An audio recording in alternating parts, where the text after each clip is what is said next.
Bonjour à tous et à toutes et bienvenue à cette nouvelle présentation de la journée Pouce carré du 28 novembre qui est consacrée à la lecture pour les adolescents et les préadolescents.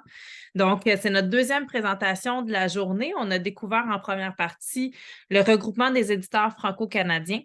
Maintenant, on va découvrir la maison d'édition David, qui est une maison d'édition franco-ontarienne. Et cet après-midi, comme je l'avais annoncé, on va découvrir la boîte de diffusion, qui est un diffuseur de bandes dessinées et mangas destinés entre autres aux adolescents. Donc, on a la chance pour cette présentation de fin d'avant-midi d'avoir avec nous une autrice qui a beaucoup de choses à vous partager. Cette autrice, c'est Claudia Lahaye, qui est l'autrice du roman Les Voix du Slam. Alors, Claudia, j'ai vu que tu étais arrivée avec nous. Alors, bonjour, bienvenue parmi nous. Bonjour, ça fait très, très plaisir. Je suis enchantée que tu sois là et qu'on puisse échanger. On a eu la chance de se parler en préparation, puis je peux vous dire tout de suite que c'est vraiment intéressant. Alors, je vais juste prendre quelques minutes pour un peu expliquer les éditions David plus spécifiquement, là, qui sont-elles, puis aussi, si tu veux que je présente ton roman avant de te laisser la parole. C'est tout le temps stressant, c'est bien plus stressant de présenter un roman devant l'auteur ou l'autrice que devant 150 personnes qui n'ont pas écrit ce roman-là. Donc, alors, donc, je vous le disais, la maison d'édition David, c'est une maison d'édition franco-ontarienne qui est basée à Ottawa et qui a des publications pour les adultes, mais aussi une série qui s'appelle la série 14-18, qui est une collection, pardon, et non pas une série, une collection qui s'appelle la collection 14-18, qui est destinée à un public de 14 à 18 ans. C'est la collection jeunesse actuellement aux éditions David. On va parler tout à l'heure d'une collection jeunesse qui est à venir. Donc, on aura une collection de 9-13 ans qui va paraître aussi aux éditions David cet hiver, au mois de mars. On en parlera tout à l'heure. Mais donc, le roman de Claudia, Les Voix du Slam, s'inscrit dans la collection 14-18. Donc, on est vraiment dans un lectorat adolescent, là, je vous dirais, même jusqu'à jeune adulte. Les Voix du Slam, c'est un roman qui est paru, si mon souvenir est bon, on est en 2022. Est-ce que je me trompe, Oui, 2022? oui. Alors, c'est un roman tout récent qui est paru en 2022 et qui va regrouper en fait les parcours de trois jeunes adolescents qui vont vivre chacun leur histoire et qui vont se retrouver à la fin du roman dans un même événement. Cet événement-là, c'est un concours international de slam et la finale de ce concours-là, donc un concours international, donc tout le monde sur la planète peut participer, et la finale de ce concours-là a lieu à Paris. Et on va suivre le destin de trois adolescents, en fait, qui vont chacun, évidemment, ben, participer au concours, puis avoir leur propre cheminement, puis être sélectionnés pour aller à la finale à Paris. Je ne vous vends pas un punch, là, parce qu'il faut bien qu'ils se retrouvent à la fin, donc on peut soupçonner qu'ils seront sélectionnés. Alors, on va suivre le parcours de Justine, qui est à Montréal. Justine, elle est en deuil de son père, ben, qui est décédé lorsqu'elle était jeune, mais elle vit toujours avec ce deuil-là dans sa vie. Et donc, chacun des jeunes qu'on va suivre aussi va avoir une thématique spécifique avec laquelle ils vont devoir jongler. Justine, la thématique spécifique avec laquelle elle va jongler, ce sera des épisodes de bipolarité, n'est-ce pas? Oui. C'est bon. Ouf, hey, c'est stressant. Ensuite, on a l'histoire de Mano. Donc, Mano, lui, il est à New York. C'est un jeune garçon noir qui vient d'une famille francophone parce qu'on est dans un concours de slam francophone. Alors, il faut trouver aussi le filon, hein, le fait français entre ces trois jeunes-là. Donc, Mano, c'est un jeune noir d'une famille francophone qui habite à New York et qui, lui, va vivre un événement qui va faire en sorte qu'il va être très interpellé par la violence qui est faite envers les personnes noires et le racisme dont sont victimes ces personnes-là dans les actions armées, mais aussi dans le racisme systémique, finalement, là, qui est dans la société en général. Et on a à Londres Luc. Luc, c'est le fils d'un ambassadeur français qui va habiter à Londres. Auparavant, on sait qu'il a habité en Afrique aussi, où il a vécu toutes sortes d'événements de l'enfance. Et alors qu'il arrive à Londres, il va se rappeler d'un ami qu'il avait en Afrique, ça va l'amener éventuellement à réaliser que son orientation sexuelle, bien, probablement qu'il est homosexuel. Alors, il va découvrir son homosexualité, puis affirmer aussi, je dirais, son homosexualité au fil de ce troisième parcours de vie-là. Et donc, ce sont trois histoires qu'on peut lire vraiment en parallèle. On pourrait les lire dans un ordre comme dans l'autre ordre, hein. C'est vraiment comme trois mini-romans qui se retrouvent tous à la fin dans la finale où les trois personnages vont être réunis. Et là, ben, il faudrait que j'arrête de parler parce que c'est bien plus intéressant d'écouter ce que Claudia a à nous raconter que ce que moi j'ai à dire. Alors, Claudia, quand on s'est parlé, ben, premièrement, est-ce que tu trouves que le résumé convient? Oui, ben, c'est parfait. C'est excellent. Très, très bon résumé. Merci beaucoup. Ah, merci, ça Très me bon rassure. travail. Et, Alors, ben, oui, ben c'est ça. Ben non, mais c'est parfait comme résumé. Là, j'aurais pas pu faire mieux. Merci beaucoup. Ben, je voulais juste commencer peut-être en vous disant comment est-ce que j'en suis arrivée à écrire ce roman-là. Moi, je suis travailleuse sociale de formation. J'ai une maîtrise, un doctorat, un post-doctorat en travail social. J'ai eu la chance aussi de travailler à New York avec des adolescents. Je suis allée aussi au Cameroun où se déroule le début de l'histoire de Luc et j'ai travaillé là aussi avec des adolescents. Et même aujourd'hui encore, je fais des programmes de santé mentale pour les adolescents. Donc, c'est une population que je connais très bien et que j'aime beaucoup d'ailleurs. Et puis, c'est ça, j'ai été à Ottawa professeure à l'université en travail social, mais je me suis rendu compte que par rapport à faire des articles de recherche, je préférais de beaucoup pouvoir être plus créative dans qu'est-ce que je faisais. Alors, lorsque toute ma famille, on est déménagé à Londres il y a quelques années, je me suis dit, je me lance. Et alors, c'est ça, j'ai décidé d'écrire ce roman-là. Si j'avais à dire différentes choses par rapport à moi et le roman, c'est que tous les endroits où se déroule le roman, j'y ai vécu euh, pour certains mois, mais la plupart pendant plusieurs années, dont New York où j'ai vécu une bonne dizaine d'années, Londres 6 ans. Alors, c'est tous des coins que je connais très, très bien. Puis c'était en fait une belle façon pour moi de pouvoir partager là, cette expérience-là de vivre à l'étranger. Et le seul endroit dans le roman où je n'ai pas vécu, c'est Haïti.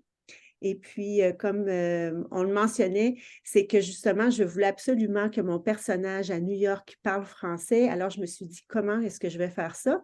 Alors, j'ai décidé de prendre une famille haïtienne qui déménageait, qui immigrait à New York. Et là, je pouvais me permettre d'avoir Mano qui était fier d'écrire en français pour faire son slam. Alors, c'est pour ça. Alors, j'ai lu énormément sur Haïti, la façon de s'habiller, qu'est-ce qu'on mange, l'histoire. Ça m'a en fait permis de découvrir que c'est là qui s'était terminé l'esclavage en premier. Moi, je ne le savais pas, puis j'en ai même parlé dans mon livre parce que mon livre, je l'ai vraiment écrit en fonction que les jeunes apprennent des choses sur eux-mêmes, sur la vie, sur le monde. Et puis, ben, j'étais très contente, en fait, d'avoir été finaliste pour le prix littéraire des enseignants et enseignantes de français du Québec. Pour moi, je ne savais même pas que ce prix-là existait, mais quand j'ai su que j'étais finaliste, j'étais vraiment contente parce que c'est vraiment pour ça que j'écrivais ce livre-là, pour qu'il soit lu dans les écoles, parce qu'il y a beaucoup de beaux échanges qu'on peut faire avec les élèves. Et aussi au niveau du français plus spécifiquement, mes trois histoires se déroulent dans trois régions différentes, trois pays différents. Alors, c'était très important pour la crédibilité de mon roman que les accents français soient vraiment différents d'un endroit à l'autre. Donc, j'ai vraiment fait attention lorsqu'on a Justine à Montréal pour qu'elle s'exprime en québécois, pour qu'on ait aussi Mano à New York qui s'exprime en français, mais aussi il y avait des petits mots, j'ai mis des mots de créole parce que c'est sûr qu'avec ses parents, il parle aussi en créole. Lorsqu'il parle avec ses amis, il parle en anglais. Donc, j'ai mis quelques mots en anglais pour préciser que là, Mano parle en anglais, il ne parle plus en français. Et puis, pour ce qui est de Luc à Londres, comme son père est français, un ambassadeur de France, moi, lorsque j'ai écrit mon roman à Londres, c'était dans un groupe d'écriture et j'étais la seule Québécoise. Tous les autres venaient de la France. Alors, ça a été très facile pour moi de demander à certaines de mes collègues de relire et de s'assurer que tous les accents étaient beaucoup plus français que québécois. Alors, ça a été très important pour moi, ce niveau de langue-là. Fait que c'est intéressant quand on lit et aussi, c'est ça, ça améliore la crédibilité du livre. Puis, est-ce que je peux te demander, Claudia, Pourquoi avoir choisi le slam comme Oh, élément de rencontre entre les trois personnages? très bonne question. Ben, moi, c'est ça. Moi, au début, je vais vous dire un secret. Au début, quand j'ai commencé à aller écrire le livre, je pensais que je serais jamais capable d'écrire un roman qui serait long, que je serais pas capable d'avoir quelque chose à dire jusqu'à la fin. Fait que c'est là que j'ai eu l'idée de faire 3 histoires. J'avais lu Gabrielle Leroy, Ses enfants de ma vie. Elle avait écrit des petites histoires sur lorsqu'elle était institutrice, là, professeure au Manitoba. Puis je me suis dit, je vais faire la même chose qu'elle, ça va être plus facile. Puis je me suis rendu compte finalement que j'ai littéralement écrit 3 petits romans, puis j'en aurais eu bien assez à dire. J'aurais pu faire 3 longs romans, ça n'aurait pas été difficile, mais je ne le savais pas dans ce temps-là. Puis là, ce que j'étais en train d'écrire mes histoires, je me suis dit, ce serait bien si je pouvais les mettre tous ensemble. Et c'est là que j'ai eu l'idée de faire un concours international francophone de slam. La première inspiration, c'est que dans mon groupe d'écriture, où est-ce que j'écrivais mon livre, on faisait aussi des exercices, puis un d'entre eux, c'était d'écrire un slam. Et j'avais beaucoup aimé cet exercice-là à cause du rythme, des rimes. J'ai vraiment aimé ça. Fait que je me suis dit, je pourrais faire ça dans mon roman. Et puis, il y avait aussi David Boudreau, que probablement plusieurs d'entre vous connaissez, qui est un slameur québécois. Et il est aussi travailleur social. Alors, lorsqu'il avait gagné la Coupe du monde international là, de slam à Paris, justement, en 2011, ça m'avait beaucoup marqué parce qu'il était slameur et travailleur social. Puis ça aussi, ça m'est revenu dans l'idée de faire une finale à Paris. Et puis l'autre chose qui est intéressante, c'est que lorsque j'ai commencé à écrire les slams, premièrement, je me suis rendu compte qu'on n'écrit pas ça comme ça, c'est pas si facile que ça. Puis aussi, je me suis dit que si c'est moi qui écrivais les slams de toutes les histoires, ça va paraître, puis ça ne fera pas crédible non plus. Alors, je suis allée demander l'aide de vrais ados, de vrais jeunes. Alors, pour Justine, j'ai quelqu'un qui étudiait au cégep en littérature à Laval, qui vit à Laval, qui a écrit le slam de Justine. Puis les slams sont vraiment très, très bons. Moi, je suis très, très heureuse. Le slam de Mano, c'est quelqu'un qui vient de la Belgique, qui était à Londres pendant que j'étais à Londres, un garçon de 10e année qui a écrit les slams de Mano. Et puis pour Luc, c'est un élève dans une école secondaire ici à Ottawa qui a écrit les slams de Luc. Alors ça, je suis très fière parce que j'aime beaucoup travailler avec les ados. Fait que c'était comme pour moi une façon de collaborer encore avec eux. Puis le résultat est vraiment meilleur que si c'est moi qui les avais écrits, ça c'est clair. Ben là, je peux pas me prononcer là-dessus quand même parce que le roman est excellent. Fait que les slams, il aurait sûrement été très bon aussi, mais c'est une belle pensée aussi de savoir qu'il y a des jeunes qui sont impliqués dans l'écriture puis qui ont pris part au roman. Puis pourquoi avoir décidé d'aborder pour chacun des adolescents une thématique aussi spécifique? Puis comment as-tu choisi ces thématiques-là? Ben moi, c'était important. Moi, mon but en écrivant ce livre-là, c'était vraiment que les jeunes qui ne vivent pas ces problématiques-là puissent avoir une meilleure compréhension de qu'est-ce qu'on vit, qu'est-ce qu'on ressent quand on passe à travers ces épreuves-là. Parce que, bon, on peut attendre, moi, je suis homosexuelle, mais qu'est-ce que ça veut dire? Comment qu'on a vécu ça? On ne le sait pas vraiment, à moins de connaître quelqu'un personnellement. Alors, mon but, c'était vraiment que les jeunes puissent vraiment comprendre qu'est-ce qu'on vit à travers ça. Puis même mon livre, il y a beaucoup de parents et de grands-parents qui l'ont lu parce que justement, après, ils réalisent qu'eux aussi comprennent un peu mieux qu'est-ce que les adolescents peuvent vivre. Alors, c'est pour ça que c'était important pour moi de ne pas prendre plein de problématiques, mais d'en prendre une pour chaque personne pour qu'on puisse vraiment plus la fouiller. Puis aussi, ben, quand on parle d'un personnage, ben, il y a beaucoup de choses qui se passent dans sa vie. Il n'y a pas juste la problématique. Fait que s'il avait fallu qu'en plus j'aille plein de problématiques, ça aurait peut-être été trop condensé. Alors, j'ai vraiment voulu axer sur chacun. Pour les choix, ben Mano, c'est que, comme je disais, j'ai travaillé à New York avec des ados, puis ils venaient tous de Harlem. Alors, pour moi, ça venait de soi de vouloir parler de cette problématique-là. Puis en passant, c'est intéressant parce que j'ai écrit ça entre 2016 et 2019. Puis tous les événements comme George Floyd et tout ça, c'est arrivé après que j'aille écrit ça. Mais c'était vraiment déjà des problématiques qui me touchaient beaucoup, puis je pensais que ça pourrait être intéressant de parler de ça. Pour ce qui est de la bipolarité, ben moi-même, j'ai été diagnostiquée là, en 2001, ça fait longtemps, puis je vais très, très bien. Fait que c'est pour ça que ça me faisait plaisir d'en parler, parce que personnellement, je sais comment on vit ça, mais aussi, je voulais vraiment que les jeunes puissent comprendre ça, parce que c'est pas facile, la maladie mentale. Je fais des présentations dans les écoles, puis des fois, c'est un petit peu mal compris. Fait que pour moi, c'était très important d'en parler dans une des histoires. Et puis pour Luc, L'homosexualité, c'est sûr, j'ai travaillé avec beaucoup de jeunes, puis il y en a beaucoup qui vivent ce genre de problématique-là d'identité de genre, identité sexuelle. J'ai choisi Luc parce que je me disais, je sais que le lectorat en général est plus féminin que masculin. Alors, je me suis dit, je vais mettre deux personnages masculins puis un féminin. Comme ça, peut-être qu'il va y avoir plus de gars qui vont être intéressés à lire le livre. Alors, c'est pour ça. Mais il n'y avait pas vraiment un choix particulier, là. Mais c'était quelque chose qui m'intéressait énormément. Puis là, aujourd'hui, ben là, on fait juste parler de ça dans les écoles, là. Alors, je suis très contente d'avoir choisi ce sujet-là aussi. Mais je pense qu'effectivement, c'est trois sujets qui peuvent tout à fait rejoindre les jeunes. Puis on s'en est parlé, j'avais dit ça dans une animation que j'ai faite récemment, puis j'ai vu que les enseignants étaient intéressés. Tu sais, le fait qu'on ait trois histoires vraiment distinctes fait qu'à la limite, on pourrait inviter les jeunes à choisir laquelle des trois ils veulent lire, tu sais, puis parce que ils aiment bien prendre des décisions, les adolescents, là, tu sais, choisir quand on leur présente aussi. C'est un roman quand même volumineux, tu sais, pour un lecteur qui est un peu plus craintif. On a 300 pages, donc, tu sais, on pourrait leur donner le choix. Ben, tu peux lire soit l'histoire de Justine, l'histoire de Mano ou l'histoire de Luc, puis tout le monde lit la fin à l'après, mais compare aussi ces versions parce que je pense qu'avant d'arriver à la finale, il faut que chacun puisse savoir ce qui s'est passé dans les autres histoires. Moi, je suis Oui. persuadée que ça donnerait envie de lire les autres parties. Mais s'ils ont choisi dans les runes puis qu'ils vont par eux-mêmes lire les deux autres sections, ben ils ont pris la décision de le faire eux-mêmes. Puis je pense que c'est une façon un peu ratoureuse de les amener à la lecture aussi. Ben, je trouve ça une super bonne idée. Puis aussi, ben, si, mettons, ils n'ont pas lu toutes les histoires, ben, ça va permettre à ceux qui ont lu les histoires de les présenter aux autres. Puis c'est une autre un bel apprentissage que d'être capable de présenter puis de résumer une histoire. Fait que moi, je me dis, il y a tellement de choses qu'on peut faire avec ça, là. Puis le livre, ben, j'ai déjà des classes qui l'ont lu, puis ils m'ont dit que c'était quand même pas difficile à lire comme texte.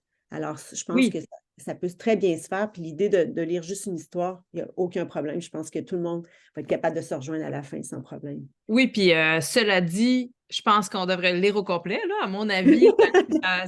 Puis c'est vraiment intéressant. Moi, je me rappelle l'avoir lu un peu au parc, un peu à la maison et tout ça. Puis comme on est vraiment dans trois récits, c'est tout le temps, on est tout le temps au début puis on est tout le temps à la fin. Fait qu'on a tout le temps, c'est très, très rapide. Il y a un rythme de lecture qui s'installe, qui est très rapide parce que l'histoire commence puis elle se termine, puis il y en a une autre qui commence. Fait que tu as l'impression d'avoir lu plusieurs livres au bout du compte. C'est le fun que ça se retrouve à la fin, mais on ne voit pas du tout le temps passer pendant qu'on lit parce qu'on est toujours en train de découvrir le début, le milieu, la fin d'une histoire. Donc, ça, c'est un avantage aussi pour captiver l'attention des lecteurs. Ouais. Je me demandais peut-être dans la salle s'il y a des gens qui ont des questions. On a la chance d'avoir Claudia avec nous. Donc, si vous voulez poser une question, vous adressez à elle aujourd'hui. On sait qu'il y a beaucoup de gens qui vont réécouter cette présentation en rediffusion, étant donné que, ben, entre autres, avec les moyens de pression en ce moment, il y a des gens qui ne pouvaient pas être en présence. Donc, on aura probablement des gens qui écouteront en rediffusion. Mais est-ce qu'il y a quelqu'un qui voudrait lever la main, poser une question? Si c'est le cas, je vous invite à ouvrir votre micro parce que je ne peux pas voir tout le monde en ce moment. J'essaie de voir la discussion. Est-ce que vous êtes gêné? Pas besoin d'être gêné. Sinon, de ton côté, Claudia, est-ce qu'il y a des informations que tu aimerais vraiment véhiculer spécifiquement par rapport à l'ouvrage? Peut-être une question à laquelle je n'ai pas pensé, que je n'aurais pas pensé de poser ou. Ben, moi, je pense vraiment que c'est ça, des commentaires que j'ai eus des classes qui ont déjà lu les livres, c'est que c'est ça, c'était pas difficile à lire, ça se lisait bien et puis ça faisait réfléchir. Moi, j'ai entendu beaucoup de commentaires, puis que les jeunes disaient, ah ben, il y avait une histoire qui les avait plus touchés que d'autres, puis ils me disaient, ah ben moi, j'ai déjà vécu ça ou je connais quelqu'un qui a vécu ça, puis oui, là, j'ai pu comparer. Alors, je vois que ça les touche vraiment, les histoires. Puis, ben, c'est ça, encore une fois, ça a l'air que c'est pas trop compliqué à lire. Fait que ça, j'étais très contente de ça aussi, parce que mon but, c'était vraiment pas que ce soit difficile, là. Puis aussi, ben, dans le livre, il y a des textos, il y a des posts Instagram, il y a bien des choses qui fait que c'est vraiment pour le niveau des adolescents, là. J'ai pas voulu faire ça compliqué. J'ai vraiment voulu mettre ça pour eux. C'est vraiment fait pour eux. Alors, j'espère qu'ils vont avoir beaucoup de plaisir à le lire. Ben, j'ai aucun doute là-dessus. Moi, une chose qui m'a étonnée, c'est que c'est pas un roman qui est parsemé de slams. Il y a Non. les slams de chaque personnage. Il y a un slam par personnage. Mais moi, en lisant, je me disais, il va y avoir des slams qui vont être Mais chacun de ces personnages-là, et je dirais, chacun de ces personnages découvre l'écriture aussi au cours du roman. Donc, ce ne sont pas déjà des jeunes qui sont prédisposés nécessairement à l'écriture. Justine va se faire inciter par un professeur à faire un concours, puis même elle va trouver un peu que c'est peut-être une forme d'écriture qui est trop facile pour elle. Ouais. Mano, il écrit pour sa blonde, puis sa blonde envoie le texte au concours, puis même il est fâché parce qu'il est vexé qu'elle ait partagé quelque chose d'aussi intime. Puis Luc aussi, c'est par un concours de circonstances. Oui, C'est pas des lui, il jeunes voulait qui pas le sont faire. il veut pas le faire, c'est ça. C'est pas des jeunes qui sont prédisposés nécessairement à devenir des slammeurs. Donc, ça aussi, je trouve que c'est un grand avantage pour que tous les ados puissent s'y retrouver. Puis de voir aussi que des fois, essaye de faire quelque chose. Peut-être tu vas y découvrir. Oui. Ah, ben ça, c'est bon. En fait, je n'avais même pas réalisé ça, mais c'est vrai qu'il n'y en a pas un là-dedans qui est un expert dans le slam. Puis c'est vrai que dans les classes aussi, je fais des exercices de slam. Puis les jeunes, là, il y en a qui sont vraiment surpris. Ils ne pensaient pas qu'ils étaient bons comme ça. Puis la raison pour laquelle, entre autres, il n'y a pas de slam dans les textes, c'est que leur slam, c'est l'aboutissement. C'est le cheminement qu'ils ont fait par rapport à leurs problématiques, puis c'est à la fin qu'ils sont capables d'écrire là-dessus parce qu'ils ont eu le temps de digérer qu'est-ce qui leur arrive, de réfléchir là-dessus, puis après, ils sont capables d'en parler. Alors, c'est vraiment un cheminement. C'est pour ça que ça s'appelle les voies du slam, VOIES, parce qu'on voit chaque adolescent cheminer dans sa problématique, puis à la fin, ben, c'est ça, il est capable d'en parler, il est capable de s'exprimer à travers le slam, entre autres. Puis ils se retrouvent grâce à ça aussi, malgré qu'ils ont des histoires différentes. Donc, Oui. ben, merci infiniment de ça. Le temps a filé déjà. Merci infiniment d'avoir pris le temps de venir nous rencontrer. C'est toujours tellement intéressant d'avoir les créateurs qui peuvent nous expliquer d'où ça vient, comment. Puis moi, même si on s'en était parlé, j'ai appris des nouvelles choses. Alors là, je ne suis qu'en attente de notre prochaine rencontre. Si tu permets, je pourrais transmettre tes coordonnées aux participants Oui. pour qu'ils puissent te contacter pour justement les rencontres dans les classes. Vous Oui. avez vu à quel point ça doit être intéressant en classe d'avoir Claudia qui vient parler à vos élèves. Donc, pour les rencontres autant sur les différentes thématiques, il y a ta fiche d'ailleurs sur le site des éditions de la zone 14-18. Je vais la montrer tout à l'heure. Les gens auront aussi tes coordonnées par là. Merci beaucoup Oui, d'avoir puis été là. je voulais juste rajouter qu'on a aussi fait une fiche pédagogique avec des questions, plein de choses qu'on peut utiliser en classe, là. Fait que ça, puis elle est vraiment bien faite parce qu'elle est faite par une slameur. Fait que c'est vraiment super. Ben, je vous remercie énormément. Merci de m'avoir accueilli. Merci de m'avoir écouté. Puis j'espère de vous revoir bientôt. Merci Merci beaucoup. à toi d'avoir été là, puis je te souhaite une belle journée. Merci. À Bye. bientôt. Alors, on va poursuivre avec la présentation des titres des éditions David. Je vais tout de suite dans la conversation vous mettre la bibliographie. Alors, vous l'avez ici, donc c'est la bibliographie des éditions David. Et moi, je vais vous amener tel que promis sur le site du REFC, pas du REFC, pardon, des éditions David. Puis, je vais vous montrer différentes sections qui sont intéressantes à découvrir. Là, ça fait longtemps que je parle, alors je sens que ma voix commence à s'enrouer. Je vais reprendre une petite pastille si vous êtes d'accord pour rester avec vous au moins jusqu'à l'heure du dîner. Alors, je vais partager mon écran en pesant sur le bon bouton et vous amener ici donc le site des éditions David. Comme je vous disais, la maison d'édition David, c'est une maison d'édition qui a de la littérature jeunesse et adulte. C'est la collection 14-18 en littérature jeunesse. Si vous connaissez déjà cette maison d'édition-là, vous allez voir, on a une nouvelle grille graphique. On a un nouveau format qui est sorti. Alors, on a vraiment des textes qui vont être beaucoup plus aérés qu'auparavant. C'est intéressant aussi pour la lisibilité des ouvrages. Je vous montre ça tout à l'heure. Vous avez une section de vidéos. Ça, c'est vraiment intéressant, la section de vidéos. Vous avez plusieurs auteurs qui parlent de leurs œuvres. Par exemple, ici, on a Michel Laframboise qui parle de son roman Le secret de Paloma. Ça, c'est dans la collection 14-18. Pierre-Luc Bélanger qui parle de 24 heures de liberté et de ski, blanche et avalanche. Donc, vous pouvez aller voir les vidéos comme ça des différents créateurs qui parlent de leurs œuvres. C'est intéressant parce que les créateurs répondent à des questions qui sont vraiment des questions que les ados pourraient leur poser sur leur processus de création. Donc, ça permet vraiment de découvrir un peu leur univers. Je vais vous montrer, par exemple, peut-être un extrait de Pierre-Luc Bélanger, ici, qui nous parle de ski blanche et avalanche.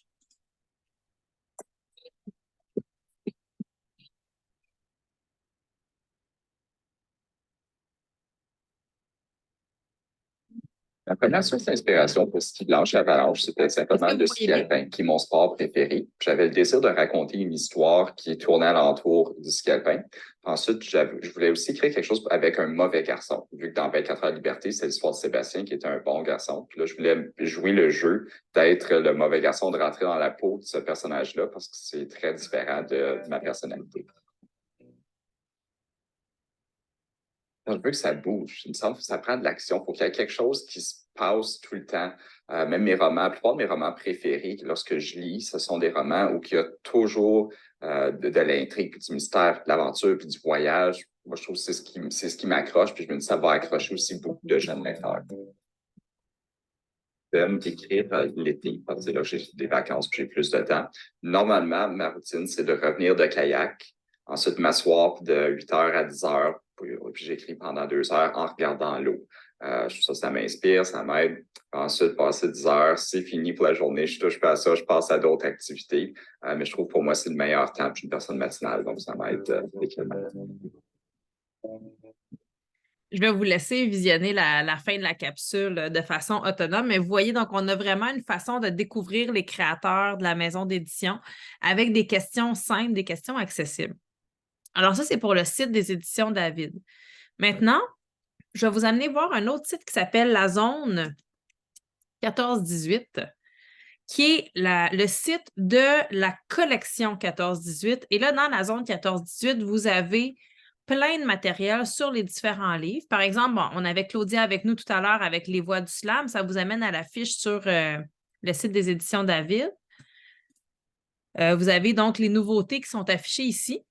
Vous avez ensuite la zone, je pense que celle qui va vous intéresser, c'est la zone prof. Et dans la zone prof, vous avez tous les documents pédagogiques. Je vous ai montré les fiches pédagogiques du regroupement des éditeurs franco-canadiens tout à l'heure. Bien, vous avez des fiches qui ont été faites généralement par le regroupement des éditeurs également, qui sont disponibles sur le site des éditions David, mais sont regroupées, toutes les fiches des éditions David. Si on regarde, par exemple, la fiche Les Voix du Slam, celle-ci a été faite par la maison d'édition, elle n'a pas été faite par le REFC, mais vous avez un peu le même principe. Alors, vous avez une introduction générale avec un résumé, des présentations sur l'auteur, l'autrice, comment l'ouvrage peut être présenté en classe. On vous fait une introduction au slam de poésie en vous mettant des vidéos pour que vous puissiez aller voir des vidéos correspondantes. On vous parle du roman, toutes sortes de questions que vous pouvez poser aux jeunes. Donc, vous avez 11 pages de contenu comme ça qui vous explique comment utiliser l'ouvrage. Alors, si je reviens à la page précédente, vous avez la liste des romans ici dont on a des fiches pédagogiques, pour lesquels on a des fiches pédagogiques qui sont disponibles.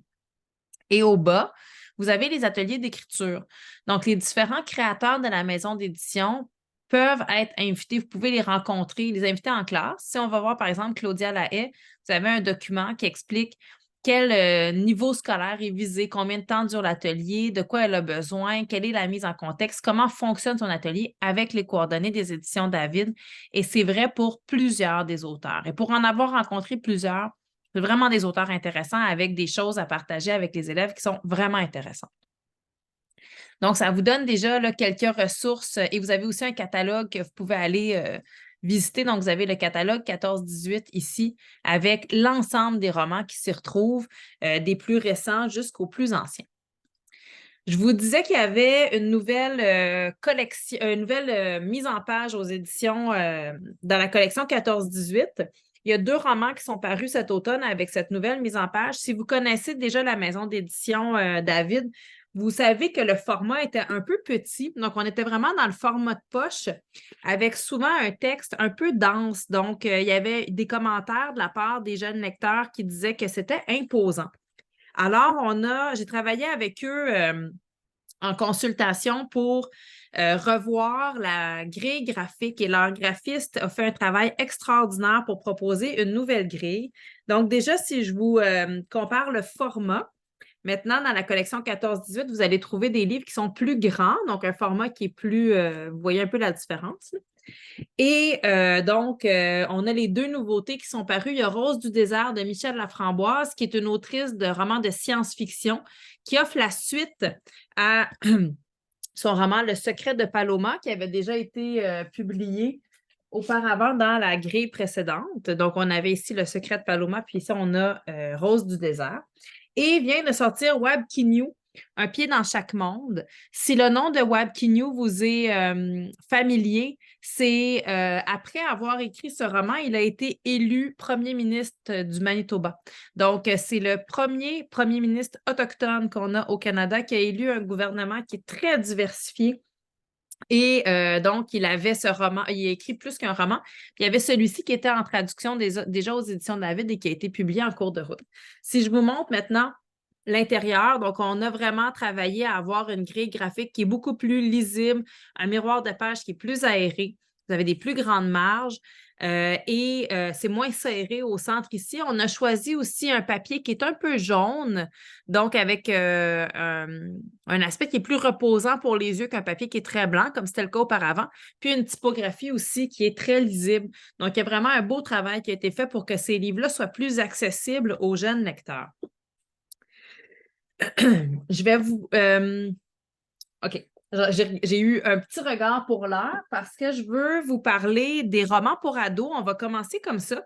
Puis je vais finir la présentation en vous annonçant les parutions qui auront lieu cet hiver dans la collection Pigeons Voyageurs, qui est la nouvelle collection qui est destinée aux jeunes de 9 à 13 ans. Alors, dans la collection 14-18, vous avez des romans de différents genres. Vous avez du roman policier, vous avez du roman miroir. Il y a aussi, comme je le disais avec Michel Laframboise, on a du roman de science-fiction. Je vais commencer peut-être avec le roman policier, qui est un genre souvent recherché. Hein. Il y a beaucoup de personnes qui cherchent des romans policiers pour pouvoir en faire lire en classe. Vous avez un auteur qui a publié plusieurs romans aux éditions David qui s'appelle Claude Foran, qui a publié, entre autres, Cadavre à la sauce chinoise, qui a publié, j'ai derrière moi aussi Un moine trop bavard, On fait quoi avec le cadavre et Ainsi parle le Seigneur. On fait quoi avec le cadavre? Je vous en parle en premier. En fait, c'est un recueil de nouvelles. Donc, c'est un recueil de nouvelles policières qui répondent aux différents codes du roman policier avec des enquêteurs traditionnels. Donc, c'est intéressant d'avoir des textes de parfois 5, 6, 10 pages qui permettent de découvrir le genre policier puis qu'on peut facilement travailler en groupe avec les élèves. Donc, c'est un recueil que je vous recommande. Mais l'ouvrage que j'aurais envie de vous recommander en matière de roman, c'est le roman Ainsi parle le Seigneur, donc toujours dans la collection 14-18, qui a été écrit toujours par Claude Foran. Et vous pouvez lire comment Seigneur est écrit. C'est pas une faute, bien, c'est une faute, mais c'est pas une faute qui a passé au travers des mailles du filet, c'est voulu. Alors, ce que ça nous raconte, dans les romans de Claude Foran, à l'exception du recueil de nouvelles, on a un enquêteur qui s'appelle l'enquêteur Roméo Dubuc qui revient de roman en roman. On peut lire les romans dans l'ordre de notre choix. On n'a pas besoin de les lire là, dans un ordre spécifique pour comprendre chacune des histoires. Ici, Roméo Dubuc, donc, doit enquêter sur un crime. Et avant de vous en dire davantage, je vais vous lire le début. Vous allez voir un peu l'impact qu'on a dès le début, puis vous allez comprendre un petit peu plus de quel genre de crime il s'agit. Donc, chapitre 1. La Chevrolet Cavalier Rouge roula lentement sur la rue principale de Chesterville, puis bifurqua quelques kilomètres plus loin dans le 9e rang. L'obscurité était totale. Vanessa Ramsey-Turgeon jeta nerveusement un coup d'œil à sa montre qui marquait 22h43. « C'est jeudi, Hugo, j'ai promis à ma mère de rentrer avant minuit, OK? » L'adolescent hocha la tête. Vanessa éteignit les phares de la voiture qui continua d'avancer dans l'étroit chemin de l'érablière. Elle arrêta la cavalier derrière la cabane à sucre, coupa le contact, mais laissa jouer la musique en sourdine, ce qui plut à Hugo Blanchette. Cool, personne ne peut nous voir de la route. Il se tourna vers l'adolescente, l'attira vers lui et l'embrassa longuement. Après quelques instants, il sortit de sa poche un paquet de cigarettes et ouvrit 2 canettes de Red Bull. Baisse un peu ta vitre, Hugo, pour faire sortir l'odeur. Ma mère a le nez fin. Ils inclinèrent leur siège et restèrent une quinzaine de minutes à fumer et à boire en regardant le plafond. Hugo s'approcha de Vanessa et la caressa lentement. Elle plaça les bras autour de son cou et répondit à ses avances. Ils s'installèrent sur la banquette arrière de la cavalier 2 portes, puis basculèrent les 2 sièges avant pour avoir plus d'espace. La jeune fille rejeta la tête en arrière et ses longs cheveux châtains retombaient en cascade derrière elle, leur respiration s'accélérant. Quelques instants plus tard, Vanessa sursauta. « T'as entendu, Hugo? » Les idées embrouillées, l'adolescent ne répondit pas. On dirait un bruit dehors, comme si quelqu'un crevait les pneus. Vanessa poussa soudain un cri. « Regarde! » Dans le pare-brise embué par l'humidité de cette fin de soirée de juin, les 2 adolescents virent la forme d'un visage humain collé sur la vitre. Quelqu'un qui souriait en les regardant s'embrasser.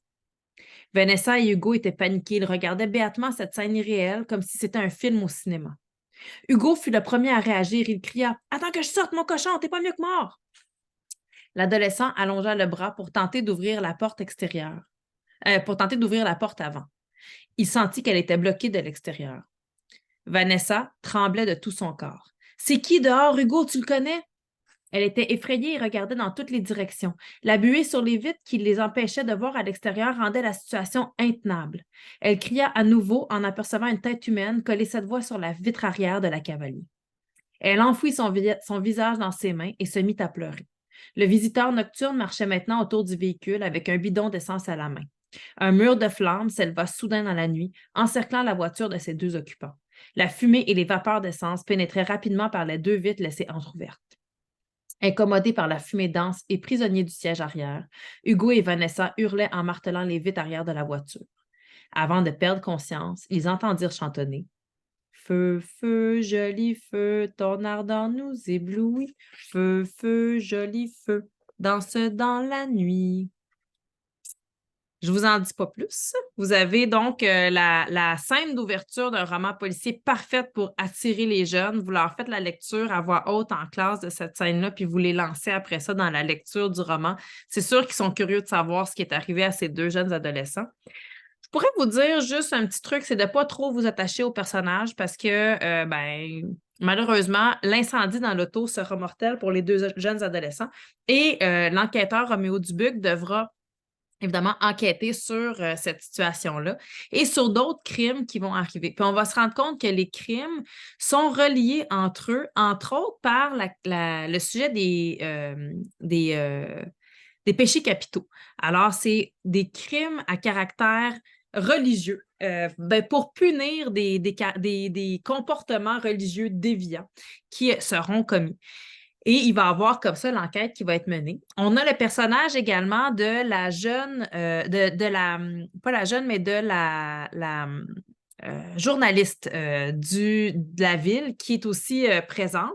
C'est intéressant parce que l'enquêteur et la journaliste reçoivent chacun de leur côté des informations, vont se les partager, mais il va y avoir aussi une envie puis une jalousie entre eux parce qu'il y en a qui reçoivent des informations avant d'autres, donc il va y avoir un bel échange de ce côté-là aussi. C'est donc un roman que je vous conseille assurément pour dans vos lectures personnelles et dans vos lectures de classe. Donc, Ainsi parle le Seigneur et les romans de Claude Foran. N'hésitez pas si vous avez des questions. Je vais prendre le temps de prendre une petite gorgée d'eau parce que j'ai la voix qui est de plus en plus chevrotante. Je vais continuer donc ma présentation avec un roman qui m'a beaucoup touchée. Je pense même que c'est un roman qu'on pourrait mettre en lien avec Les Voix du slam de Claudia Lahaye, puis on pourrait faire peut-être même une lecture comparée. C'est un magnifique roman qui s'appelle Pourquoi pas de Mylène Vien. C'est un roman qui a été publié, je vous dirais, en 2021, si mon souvenir est exact. Non, même un peu plus ancien que ça, en 2018. Mais c'est un roman d'une grande actualité. En fait, Mylène Vien a écrit le roman d'une jeune fille qui s'appelle Myriam et qui est vraiment son alter ego. Myriam, le personnage, est atteinte de la dystrophie musculaire, comme l'autrice Mylène, qui est également atteinte de cette maladie. Ça va être un enjeu évidemment majeur du roman. C'est une maladie qui fait en sorte que le personnage principal est dans un fauteuil roulant et elle ne peut pas bouger ou très peu bouger les membres de son corps. Elle doit être constamment accompagnée de quelqu'un qui va l'aider à manger, à boire, à faire les activités autour d'elle, à son hygiène également. Le personnage de Myriam vient de finir son secondaire 5, donc c'est le bal de finissant.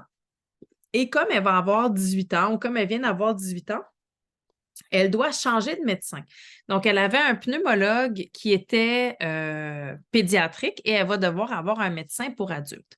Elle va donc voir ce nouveau médecin-là pour la première fois et le médecin est un peu rustre, un peu brusque, puis il va lui poser la question, grosso modo, si t'arrive quelque chose, là, puis qu'on a le choix entre te sauver puis pas te sauver, là, est-ce que tu veux vraiment vivre?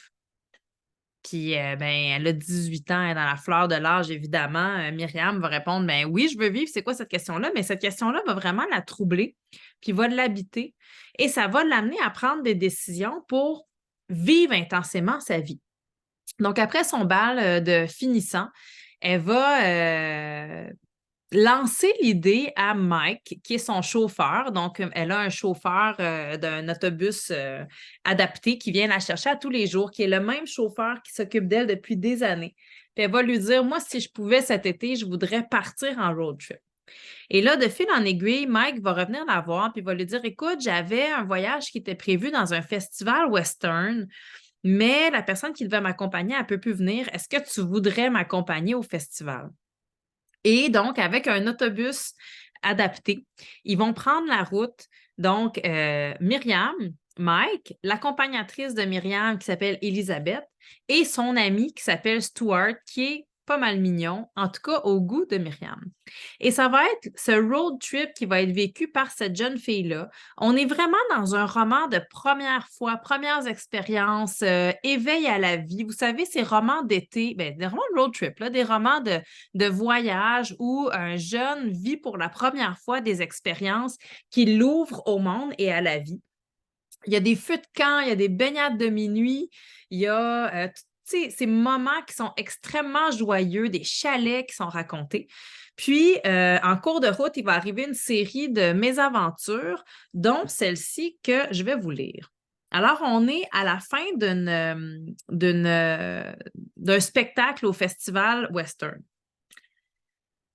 Le cœur en fête, nous retournons à l'autobus en chantant à tue-tête les succès de la soirée. Malgré la fatigue et les quelques verres, nous réussissons tous ensemble à nous souvenir des paroles. La circulation accrue des derniers jours a rendu le chemin chaotique. Des dizaines et des dizaines de nids de poules, que je rebaptiserais plutôt nids d'autruche, se sont creusés. La faible suspension de ma chaise, accompagnée de mon manque flagrant de tonus, me font aller dans tous les sens. Mes amis ont beau comprendre la situation, ils ne peuvent bientôt plus retenir leurs rires étouffés. Il faut dire qu'à cette heure de la nuit, il ne faut pas grand-chose pour déclencher ce genre de réaction. Lorsque nous voyons enfin se dessiner la carrosserie unique de notre autobus parmi la marée humaine, Mike s'élance pour le faire démarrer et actionner la plateforme pour me permettre d'y monter. Je suis à une dizaine de mètres lorsqu'il insère la clé dans le contact. Une grosse fumée noire jaillit et en quelques secondes seulement, une boucane épaisse envahit complètement notre vieux taco. Je lance un cri aigu pendant qu'Elisabeth et Scott accourent au secours de Mike. Il s'appelait Scott et pas Stuart, excusez-moi.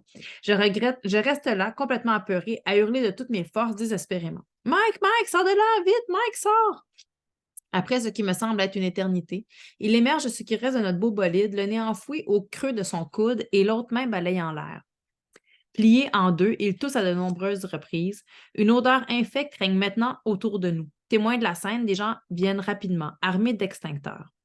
« Monsieur, êtes-vous correct? Voulez-vous qu'on appelle de l'aide? » demande l'un de ces bons samaritains. Mike lève simplement la main pour lui signaler que tout va bien et qu'il a juste besoin de reprendre son souffle. Scott le prend par le bras et l'aide à se diriger vers une auto tout près où il peut s'appuyer et se reposer. Nous regardons notre projet de caravane hippie prendre abruptement fin.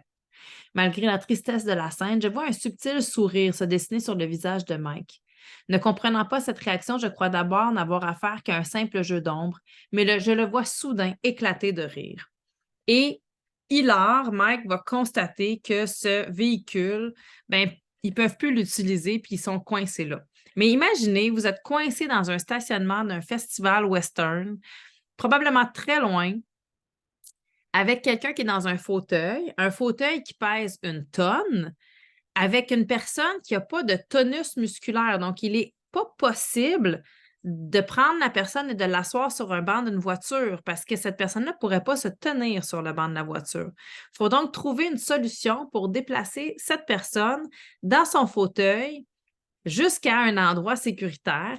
Et donc, ils vont faire une série d'appels, puis il va y avoir finalement quelqu'un qui va arriver avec un pick-up. Ils vont strapper la chaise dans la boîte du pick-up, puis faire une route avec un peu de vent jusque dans un chalet où ils vont passer quelques jours. Et c'est vraiment donc vraiment toutes les embûches et les moments où on doit réussir à se démerder finalement qui vont être rencontrés au fil du roman. Myriam va ensuite décider de pousser son voyage un peu plus loin et d'aller participer à un festival d'écriture dans le bas du fleuve où elle va notamment participer à des ateliers d'écriture et à un spectacle de slam. Donc, vous voyez mon lien qu'on pourrait faire avec les voix du slam. Si on devait raconter l'histoire de Myriam dans le roman de Claudia, elle pourrait avoir sa voix à elle et les retrouver à la fin du roman. Et tout comme l'autrice, à la fin du roman, le personnage de Myriam va pousser l'audace jusqu'à faire un saut en parachute, en fauteuil, que comme l'autrice l'a véritablement déjà fait. Alors, vous voyez, c'est vraiment le désir fou d'une jeune femme de vivre sa vie à fond, malgré que physiquement, il y ait des enjeux qui la limitent dans ses mouvements. Alors, c'est un extraordinaire roman, c'est très touchant. On s'attache beaucoup aux personnages. Il y a une petite histoire d'amour qui se trame aussi entre Scott et Myriam. Je vous laisserai voir de quoi il s'agit. C'est vraiment, vraiment un roman à découvrir. Alors, je vous le nomme à nouveau, Pourquoi pas, de Mylène Vien. Tout à l'heure, je vous ai fait voir la vidéo de Pierre-Luc Bélanger.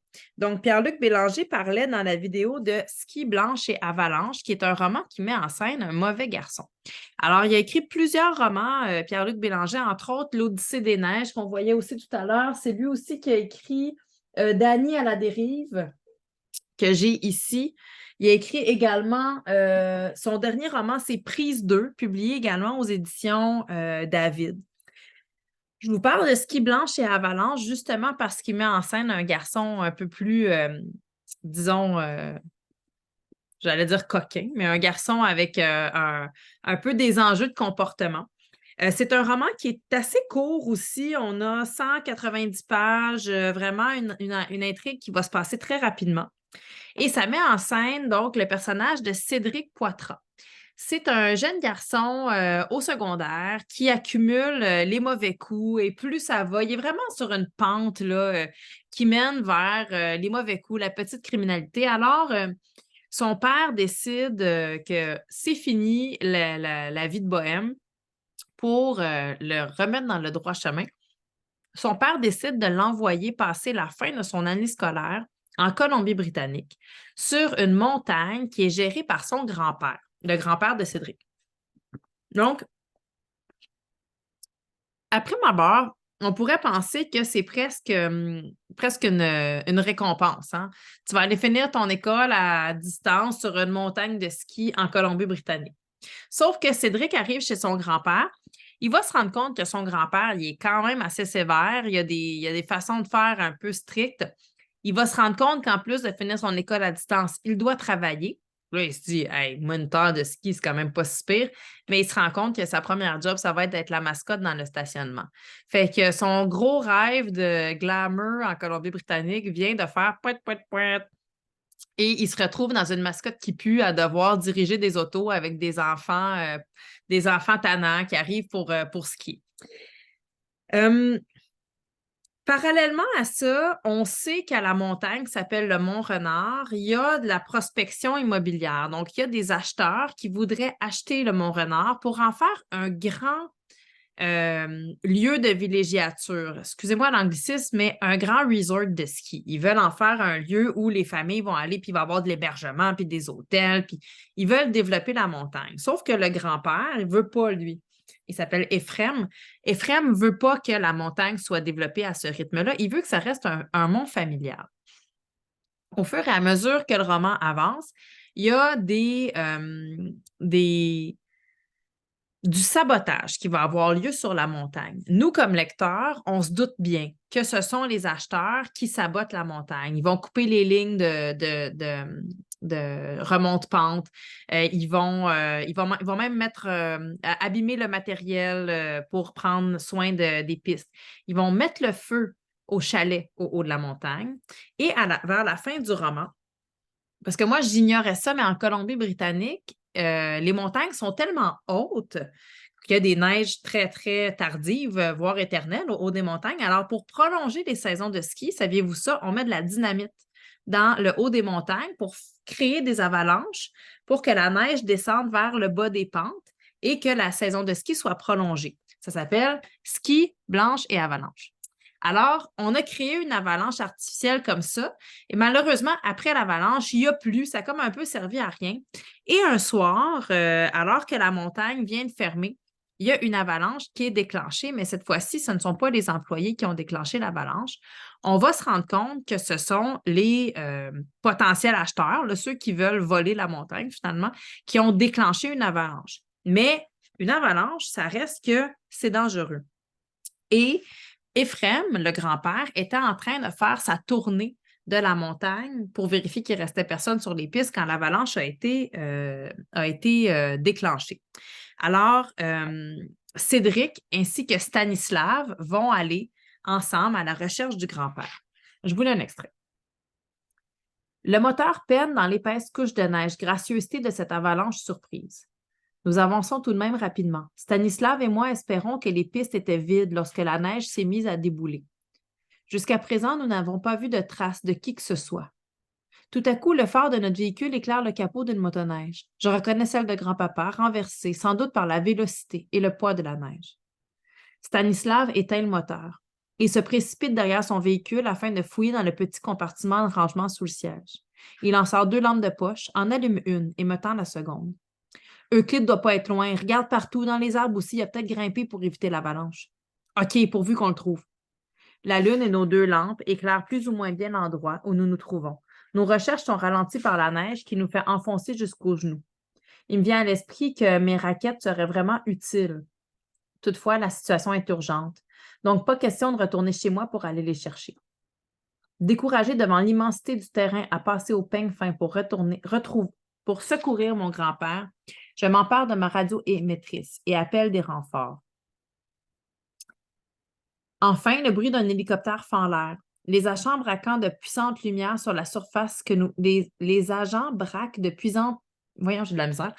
Les agents braquent de puissantes lumières sur la surface que nous parcourons. En plus de cette aide du ciel, des secouristes arrivent en motoneige avec des chiens entraînés à dépister des humains pris dans les avalanches. Le responsable de cette équipe nous incite à faire vite car l'oxygène se raréfie et chaque minute compte pour une personne immobilisée sous la neige. Nous comprenons qu'il s'agit d'une question de vie ou de mort, surtout qu'un peu plus de 3 heures se sont déjà écoulées depuis que nous avons entendu la détonation. 30 minutes plus tard, nous trouvons une botte du modèle que porte mon grand-père. Elle pourrait ne pas lui appartenir. Après tout, une botte d'hiver noir, ce n'est pas hors du commun. Cette découverte nous donne un peu d'espoir, malgré les chances qui s'amenuisent. À l'aide de nos mains et de pelles pliantes, nous creusons frénétiquement. À environ 1 demi-mètre sous la couverture neigeuse, nous frappons quelque chose de dur, le casque de grand-papa. Ce dernier le porte toujours. Cependant, Euclide gît là, inerte. Je suis allée l'année passée dans des classes de secondaire 2 où j'ai lu cet extrait-là, entre autres, de ce roman. Puis, je m'arrêtais pour questionner les élèves. Tu sais, premièrement, j'essayais de savoir si ça les attirait. Il y a plusieurs élèves qui sont venus me demander après la lecture de cet extrait-là, c'était quoi le titre du livre parce qu'ils voulaient le lire. Ça les avait beaucoup attirés. Puis, je leur demandais qu'est-ce que vous pensez qui est arrivé à Euclide. C'était vraiment intéressant. Puis, ils ne connaissaient pas le reste de l'histoire. C'était vraiment comme je vous ai raconté. Je leur ai raconté l'histoire comme je vous l'ai raconté, puis j'ai lu l'extrait. Puis là, il me disait ah, mais c'est impossible qu'Euclide soit mort. Là. C'est un personnage important. Il ne peut pas mourir là, à ce moment-là. Puis d'autres personnes disaient ben là, ça fait 3 heures qu'il est en dessous de la neige. C'est sûr qu'il est mort. Puis chacun avait sa version, puis il y avait chacun leurs arguments pour réussir à justifier finalement l'anticipation qu'il était en train de faire. Je vais vous le dire, malheureusement, Euclide n'aura pas survécu à cette avalanche-là et il va avoir perdu la vie. C'est un peu deux synonymes que je viens de vous dire. Mais il va avoir légué sa montagne à Cédric, son petit-fils. Et Cédric, donc, est très jeune, il n'a pas fini ses études, il se retrouve avec une entreprise à gérer. Il est très conscient qu'il est trop jeune pour être capable de gérer cette entreprise seul. Alors, il va faire appel à son père, avec qui il était en froid depuis qu'il l'avait shippé en Colombie-Britannique. Son père va venir l'aider. Et ils vont également faire appel à des mécènes, donc 2 femmes mécènes dans la région qui vont les aider à développer l'entreprise. Cédric va comprendre l'utilité de finir ses études aussi, puis d'avoir un diplôme, puis des connaissances qui vont l'aider à développer l'entreprise. Et à la fin, moi, ce que j'ai beaucoup apprécié, c'est que Cédric va faire un pas vers la modernité en développant un peu la montagne, mais en gardant toujours en tête les souhaits de son grand-père. Donc, en gardant en tête que son grand-père souhaitait que ça reste un mont familial. Donc, il y a vraiment une rencontre intéressante entre les valeurs familiales et patrimoniales et la modernité. Donc, ça en fait un roman qui est vraiment très intéressant, des personnages forts. Il y a un élément du titre dont on n'a pas parlé, c'est Blanche. Blanche, c'est un personnage, c'est une jeune fille qui va croiser le chemin de Cédric. Dans les romans de Pierre-Luc Bélanger, il y a souvent des personnages masculins comme personnages principaux, mais souvent des personnages féminins forts comme personnages secondaires. Blanche, c'est un personnage féminin très fort. Elle va commencer une relation avec Cédric, puis Cédric va la niaiser. Il ne sera pas correct avec elle, il n'est pas fin avec elle, puis elle va tout de suite mettre ses limites, puis refuser de retenter l'expérience avec lui. Elle va dire, ben, on était ensemble, tu avais une chance que ça se passe bien, tu l'as raté, moi, je ne retourne pas là-dedans. Donc, elle a vraiment des principes, des valeurs. Elle va quand même continuer à le voir comme ami, mais en lui disant, moi, c'est pas vrai que je m'embarque dans une relation comme ça. Donc, il y a vraiment un côté humain qui est très développé. Donc, je vous recommande assurément Ski, Blanche et Avalanche. Je vais vous en présenter un dernier au 14-18 avant de vous parler de la nouvelle collection. Je vais y aller peut-être avec Mégane et Matisse, qui est un roman de Hélène Kolcheniak, publié toujours dans la collection 14-18, et qui est un roman qui parle du trouble alimentaire et plus précisément de l'anorexie, et aussi du trouble obsessif-compulsif. Si vous avez des lecteurs qui sont amateurs de romans à thème, on connaît entre autres la collection Tabou aux éditions de Mortagne, qui sont des romans avec des thèmes très forts, qui sont exploités dans l'ensemble du roman. On pourrait penser aussi, par exemple, à la collection Nuances aux éditions Boomerang, qui sont des romans avec des thèmes spécifiques. Donc, si vous avez des lecteurs là, qui sont vraiment des amateurs de romans avec des thématiques fortes comme ça, ils vont adorer Mégane et Matisse. On est un peu dans cette lignée de romans-là. On a le personnage, Mégane et Matisse, ce sont un frère et une sœur qui sont des frères et sœurs jumeaux. Puis Mégane va développer un trouble alimentaire relié à de l'anxiété. Cette anxiété est due au fait que la relation entre ses parents se dégrade et Mégane a peur que ses parents se séparent, mais encore plus, elle a peur d'être séparée de son frère. Elle a peur qu'à cause d'une rupture entre ses parents, elle ne puisse plus voir son frère et donc cette anxiété-là va s'installer. Ça va se transmettre dans un trouble alimentaire avec boulimie et anorexie. Donc, elle va avoir des périodes où elle va manger très peu, puis des périodes où elle va manger de façon abondante. Elle va commencer aussi à faire du surentraînement pour dépenser un maximum de calories. Et à avoir des troubles obsessifs-compulsifs, par exemple, elle va être convaincue que si elle ne fait pas son lit de façon parfaite le matin, il y a quelque chose de mal qui va lui arriver dans la journée. Alors, on est vraiment entré comme ça dans l'esprit de Mégane et on a un narrateur omniscient. Donc, il y a des moments où on est vraiment très, très près de Mégane dans ses pensées. Puis il y a des moments où on a accès aussi aux pensées de ses parents, à comment ses parents perçoivent la situation. Au début, ses parents ne comprennent pas ce qui lui arrive. Ils vont même, je dirais, nier la situation. Et si quelqu'un va sonner la sonnette d'alarme, en fait, c'est la jeune fille qui travaille au comptoir du gym, donc l'endroit où Mégane va s'entraîner. Et il y a une jeune fille qui est là à tous les jours, puis qui la voit arriver, puis elle est toujours habillée avec des vêtements très chauds pour s'entraîner, puis elle vient très souvent. Et cette jeune fille-là va avoir le souvenir d'une de ses amies à elle qui a eu un trouble alimentaire et qui en est décédée. Puis elle va se dire, c'est pas vrai que je vais regarder une jeune fille venir ici à tous les jours sans rien faire, puis la voir dépérir devant moi. Donc, elle va alerter la famille. Au début, la famille ne veut pas admettre qu'il y a un problème, puis finalement, de fil en aiguille, la famille va s'ouvrir les yeux. On a donc des scènes où on voit vraiment Mégane être aux prises entre la volonté de manger puis la peur de manger. On a aussi des scènes où on a les parents qui se retrouvent complètement largués devant la situation et qui ne savent pas comment réagir face à elle. Je dirais même avec un sentiment de culpabilité, hein, de ne pas bien avoir traité leur jeune fille, etc. Donc, on a vraiment un roman qui est très attachant sur une thématique qui est assez dure, traitée aussi de façon assez directe, je dirais, mais très, très touchante. Donc, voici pour Mégane et Mathis. Si vous avez encore une fois des questions, je vous invite à prendre la parole puis à les nommer. Là, en ce moment, je ne vois plus personne. Ah, il y a Ève qui est réapparue, donc je vois que vous êtes toujours là. Si jamais je ne vous voyais plus, alors j'espère que le message continue à se rendre jusqu'à vous. Merci d'allumer la caméra, Ève, quand c'est possible. Je suis bien consciente que ce n'est pas toujours possible. Puis, je vois des enfants qui passent en arrière de vous aussi. Là, je suis très consciente qu'il y a toutes sortes de situations en ce moment qui sont compliquées. Je suis contente d'avoir quelqu'un que je peux regarder. Alors, mais c'est ça, si vous avez des questions, je vous invite à me les poser. Sinon, je pense que je vais me diriger vers la présentation de la collection Pigeons Voyageurs, qui est la nouvelle collection. Je voulais vous présenter, je pense que ce que je vais faire, je vais vous présenter comme ça ici. Alors, c'est bon, j'ai un document que je vais vous montrer à l'écran. Et voilà. Alors, la collection Pigeons Voyageurs, c'est une collection qu'on a décidé de lancer aux éditions David. Alors, c'est un peu un drôle de concours de circonstances. Comme je vous l'ai dit, j'ai travaillé avec les éditions David pour la refonte de la maquette 14-18. Et en parallèle, j'avais le mandat comme consultante de travailler avec eux sur le développement d'une nouvelle collection qui s'adresse aux jeunes de 9 à 13 ans. Donc, l'idée, c'était d'avoir une collection de romans franco-canadiens pour s'adresser aux jeunes de 9 ans à 13 ans, donc les jeunes avant là, qui arrivent à la collection 14-18. Ah, merci Patrick qui nous dit qu'il est là, mais qu'il dîne. Je vous souhaite un bon appétit.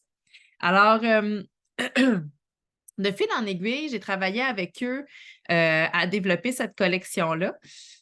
Ah, merci. Là, il y a des gens qui m'écrivent, on est toujours là, c'est très intéressant. Je vous remercie. Ça me rassure de savoir que vous êtes derrière vos écrans. Alors, donc, tout ça pour dire qu'on a travaillé à la création de cette collection-là, puis à l'origine, mon mandat devait se terminer là, puis de fil en aiguille, bien, on a décidé que j'allais devenir la directrice de collection de cette nouvelle collection-là. Donc, c'est moi qui ai le mandat d'accompagner les auteurs dans la création de leurs œuvres. Et on a 4 titres qui vont paraître au mois de mars, donc un titre par semaine, là, grosso modo, qui vont paraître. Et malheureusement, je n'ai pas énormément de visuels à vous montrer encore parce qu'on est dans le processus de création. Donc, je ne peux pas vraiment vous montrer les livres, mais je peux vous annoncer quels titres vont paraître, puis un peu de quoi ça parle, de quelles sont les histoires. Et là, malgré que j'ai lu ces romans-là à peu près 6 fois chacun, puis que je les ai travaillés avec les auteurs, c'est la première fois que je les raconte. Donc, je ne sais pas si je vais réussir à bien les raconter parce que je ne me suis pas beaucoup pratiquée encore, mais je vais quand même vous les raconter. Avant toute chose, je vais vous montrer un peu le format. On a fait des tests au niveau du format du livre. Donc, vous aviez tout à l'heure... Bon, on repart du 14-18 que vous connaissez peut-être, donc qui est un peu un modèle de référence. Ici, on a la nouvelle maquette du 14-18 qui est un peu plus grande et le format de Pigeons Voyageurs sera encore plus grand. Donc, si je vous les mets un par-dessus l'autre, comme ça, vous avez le format de Pigeons Voyageurs qui est un... Mon Dieu, c'est en train de tomber dans ma bibliothèque. Qui est un format, je vous dirais, à peu près 6 par 9, si mon souvenir est bon. Donc, ici, c'est une maquette test là, qui a été faite juste pour avoir une idée du visuel. On veut une collection qui va être très colorée. Donc, on a choisi d'avoir une épine, un dos et une couverture avec des couleurs différentes. Ah, merci Eve pour les commentaires. Ça m'encourage. Alors, on a ici choisi des couleurs qui sont variées. Bon, ben là, on avait besoin du nom d'une autrice. Fait qu'on a mis Claudia Lahaye, vu qu'on l'aime beaucoup. On a choisi une couverture avec un titre. Donc, c'est vraiment un test. On a le logo, par contre, de la collection Pigeon Voyageur qui est déjà décidé avec le petit pigeon dans le haut du mot pigeon. Et à l'endos, ben, on aura évidemment le résumé, une présentation de l'auteur et des plumes. Et il y aura donc 3 plumes, donc des livres de 1 plume, 2 plumes ou 3 plumes pour 3 niveaux de lecture. Puisqu'on s'adresse aux 9-13 ans, on voulait avoir quand même une palette intéressante. Donc, il y aura des niveaux de lecture qui seront détaillés au début de chacun, au début ou à la fin. Là, on est encore dans le travail de fignolage là, pour décider comment ce sera placé. Et au niveau des pages intérieures, il y aura aussi, en fonction des plumes, 3 grosseurs de texte. Donc, les textes 1 plume, ben, ils vont être plus gros avec un plus grand espacement. Puis les textes 3 plumes vont être un peu plus serrés, là, un petit peu plus. Mais on reste dans un texte qui va être quand même plus aéré que la collection 14-18. Toujours dans cette idée d'avoir une gradation. Il y a une thématique incontournable à la collection Pigeon Voyageur. Et cette thématique, c'est le lieu. On tient à ce que chacune des histoires se déroule dans une ville du Canada. Donc, pour que les jeunes lecteurs hors Québec aient aussi des histoires qui se passent dans leur ville. Donc, si vous avez envie d'écrire une histoire là, qui se passe à Edmonton, à Winnipeg, à Yellowknife ou à Saint John, envoyez-nous, 9-13 ans, envoyez-moi cette histoire-là parce qu'on est vraiment à la recherche de textes qui peuvent se dérouler dans d'autres régions du Canada. Et il y aura aussi des histoires qui vont se dérouler au Québec. Qui vont avoir lieu, mais on essaie de trouver des villes qui sont des lieux au Québec qui sont un peu plus éloignés. Alors, je vais vous montrer peut-être, en fait, je vous ai montré le visuel à l'écran. Je peux vous donner les dates de publication pour ce qui s'en vient. Alors, on aura les 2 premiers tomes seront des rééditions d'une série de Mireille Messier qui a été publiée il y a une vingtaine d'années, qui s'appelle la série Vivi et Simon. Il y avait, entre autres, une Twiga à Ottawa, Déclic à Toronto, Coup de soucoupe à Sudbury, Embrouille à Embrun, puis il m'en manque un autre. C'est 5 villes de l'Ontario qui sont touchées. Là, je ne me rappellerai pas du dernier parce que j'essaie de m'en rappeler, là, c'est certain. Donc, 5 villes ontariennes qui sont touchées. Donc, Ottawa, Toronto, j'ai dit Embrun, j'ai dit Sudbury, puis Stratford, coup de théâtre à Stratford. Donc, ce sont les 5 villes ontariennes qui seront touchées. Les 2 premiers tomes vont paraître à l'automne. Alors, on aura une Twiga à Ottawa qui va sortir le 5 mars et Clic et Déclic à Toronto qui va sortir le 12 mars. Alors, c'est les 2 premiers ouvrages qui vont sortir. La série Vivi et Simon, c'est une série vraiment, là, on est dans le 9 ans.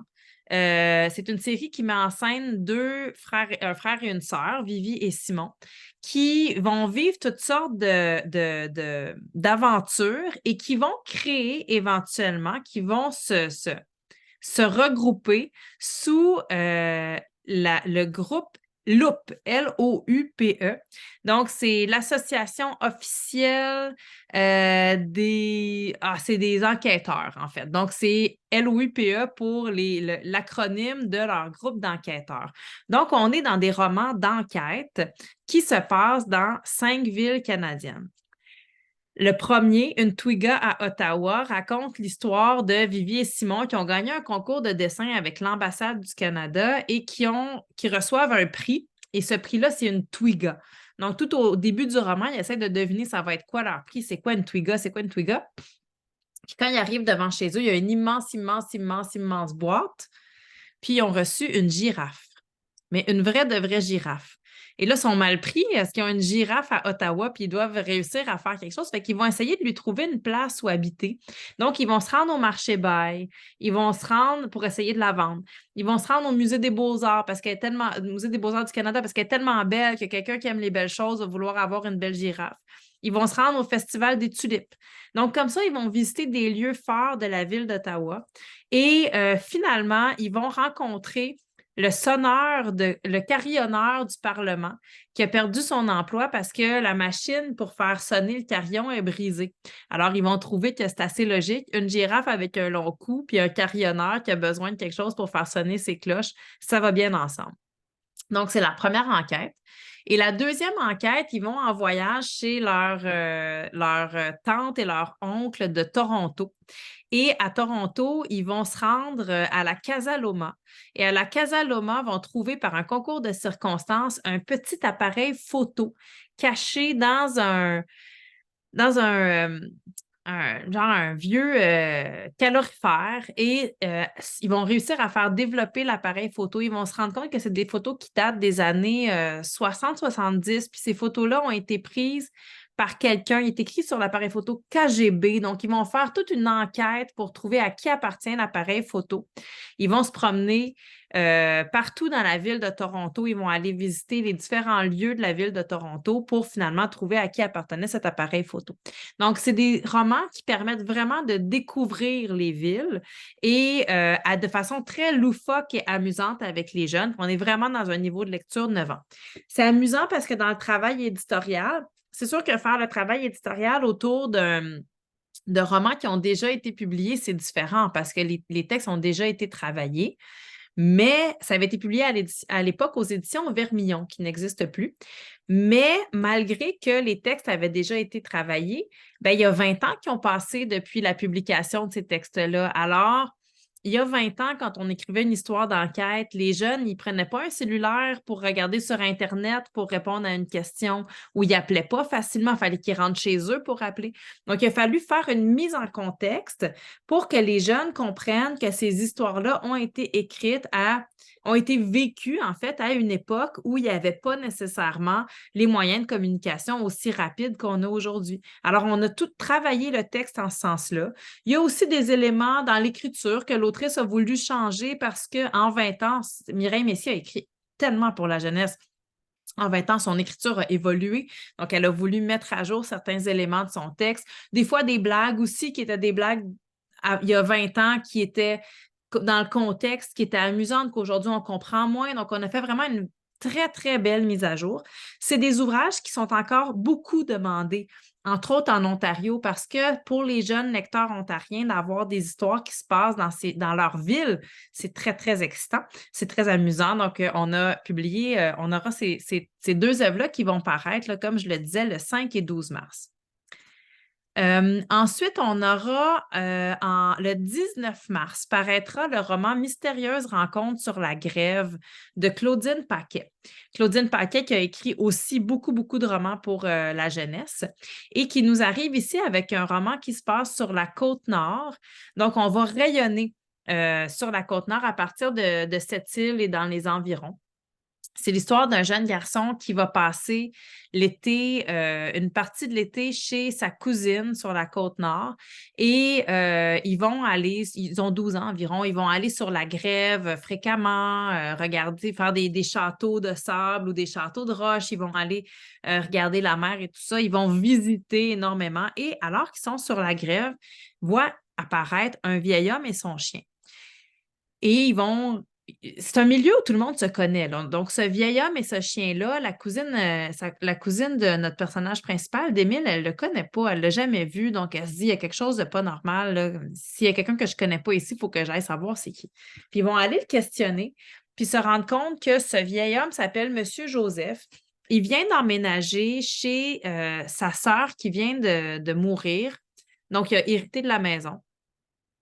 Il vient, lui, des îles Mingan. C'est un homme autochtone qui vient des îles Mingan. C'est juste effleuré comme thématique. C'est pas la thématique principale du roman. Et il a été toute sa vie photographe. Donc, il a parcouru le monde pour photographier, photographe de paysages, photographe de voyage, photographe pour les compagnies, des compagnies importantes. Donc, tu sais, vraiment, il a photographié les paysages du monde. Et il va se promener comme ça sur la plage, il va le rencontrer, sauf que M. Joseph a eu un cancer à la gorge et il a perdu la voix. Il est aphone.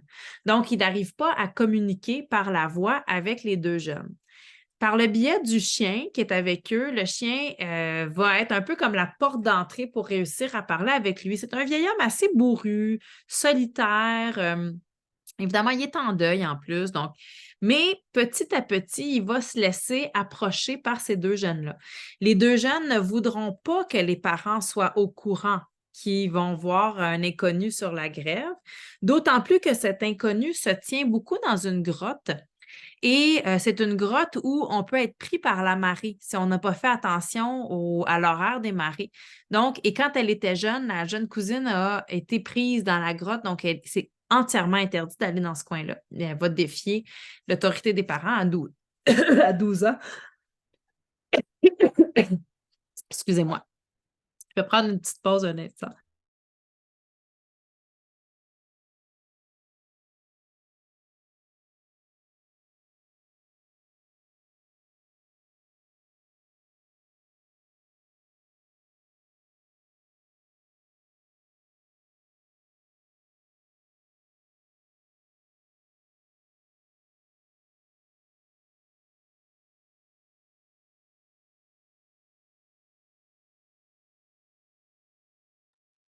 Je pense que je vais être capable de revenir. Je suis désolée.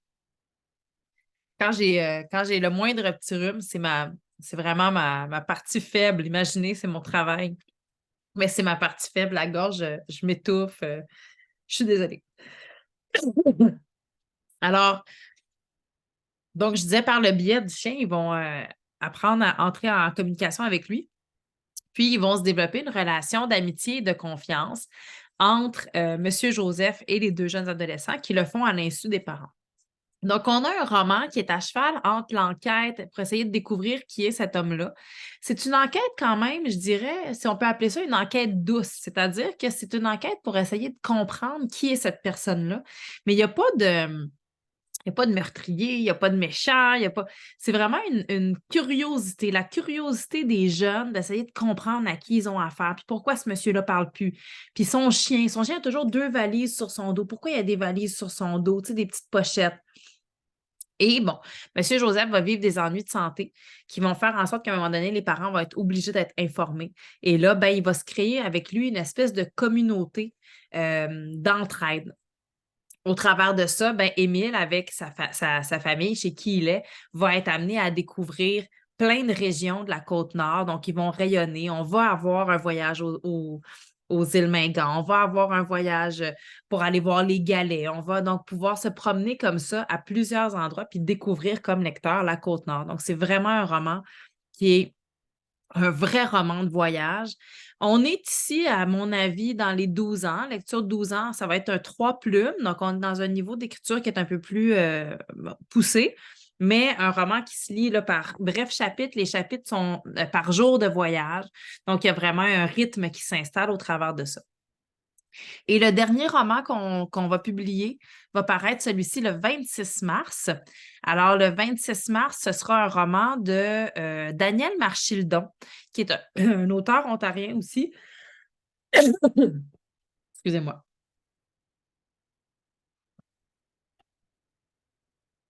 On va essayer de finir ça comme il faut. On est avec un titre provisoire pour le roman de Daniel Marchildon. C'est un roman aussi pour adolescents, à peu près le même public que celui de Claudine Paquet. Et c'est un roman, donc, le titre provisoire, c'est Les pigeons miroirs. Et Daniel a eu l'idée d'écrire ce roman-là quand on a lancé la collection parce que la thématique des pigeons voyageurs l'a inspiré.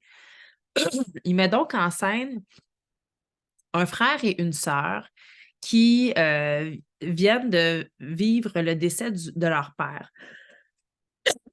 Excusez-moi, je vais reboire de l'eau. Ce sera pas très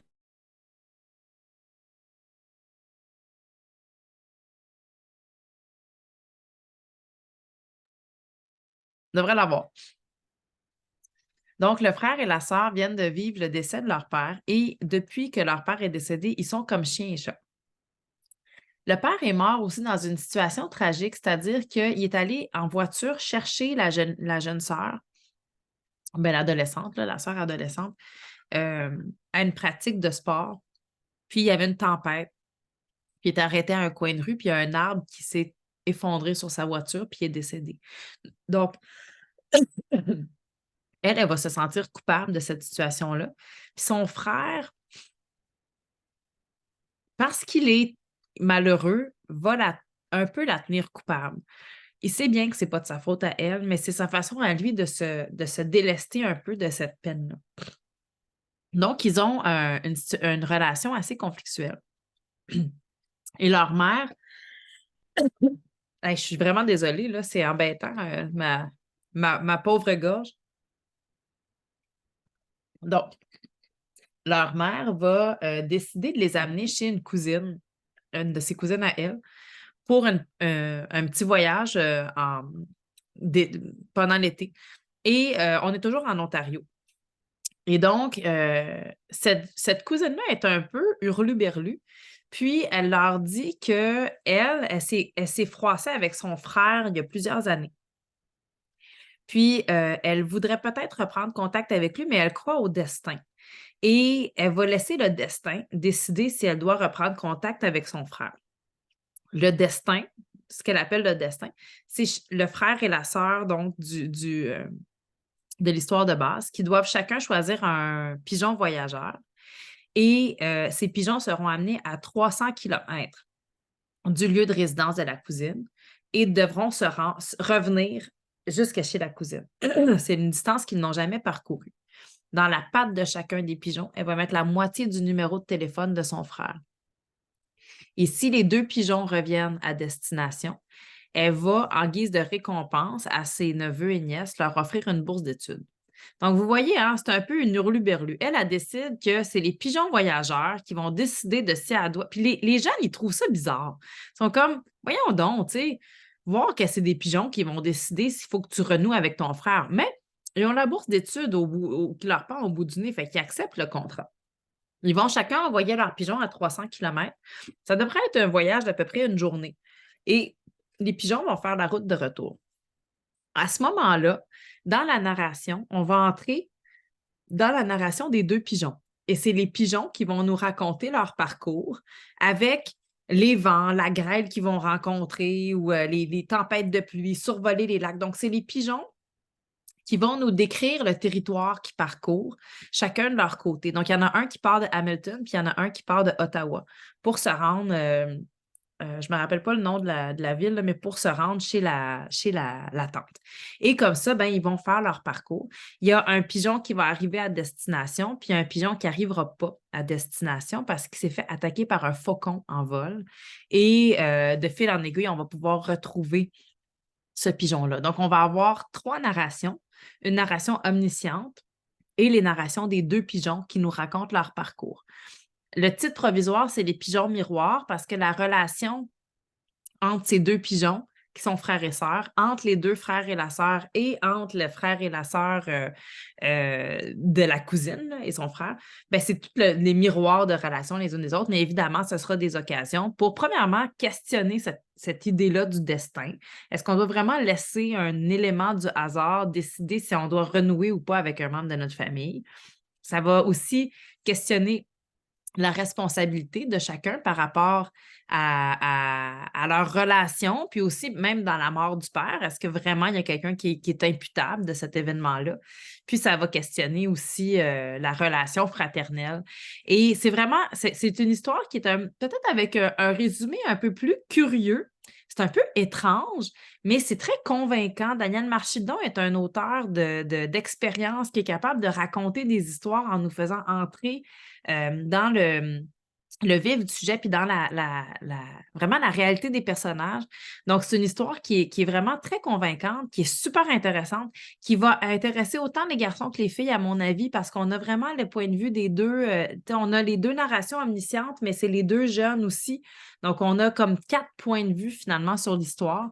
Alors, un autre ouvrage à découvrir cette fois-ci à la fin du mois de mars. Je vais m'arrêter ici parce que je pense que je vais bénéficier d'une petite pause si je vais être capable de vous faire la présentation des bandes dessinées, des mangas en après-midi. J'espère que ça vous a fait découvrir les éditions David, puis ce qui s'en vient aussi aux éditions David, ça vous a fait découvrir des livres pour vos pré-ados et vos ados. Et ben, je vous dis donc, on se retrouve tout à l'heure à 13 heures pour la dernière présentation qui sera de la boîte de diffusion. Je vais laisser la présentation ouverte. Donc, vous pouvez rester connecté. Je vais mettre l'enregistrement en pause, puis on se retrouve à 13 heures. À tout de suite.